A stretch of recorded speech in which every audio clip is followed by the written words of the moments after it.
Nelson Mandela's imprisonment on Robben Island from 1964 to 1982 was marked by extreme physical and psychological hardship, designed by the apartheid regime to break the will of political prisoners.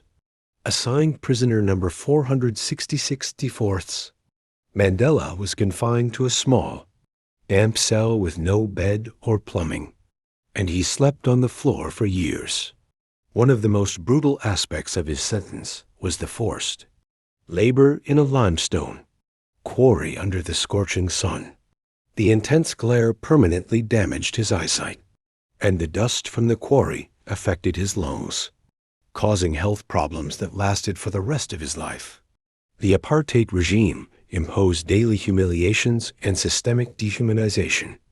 Mandela, classified as a black prisoner, received the poorest food and wore the thinnest clothing despite the cold winters.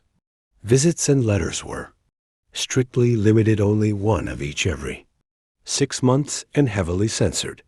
Worse still, Mandela was denied permission to attend the funerals of both his mother and eldest son, Thembekal, deepening his personal suffering. Psychological tactics were frequently used by prison authorities to sow despair, such as spreading lies about his family or withholding news from the outside world. Despite these brutal conditions, Mandela and his fellow prisoners transformed Robben Island into a place of learning and resistance. They secretly taught each other politics, law, and philosophy, dubbing the prison the University of Robben Island.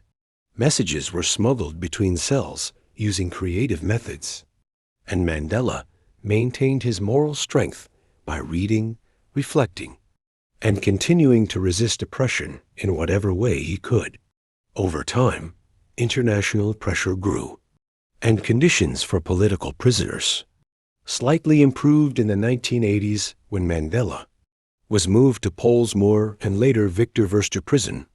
Mandela's 27 years behind bars, 18 of them on Robben Island, were not just a period of endurance, but a profound moral journey.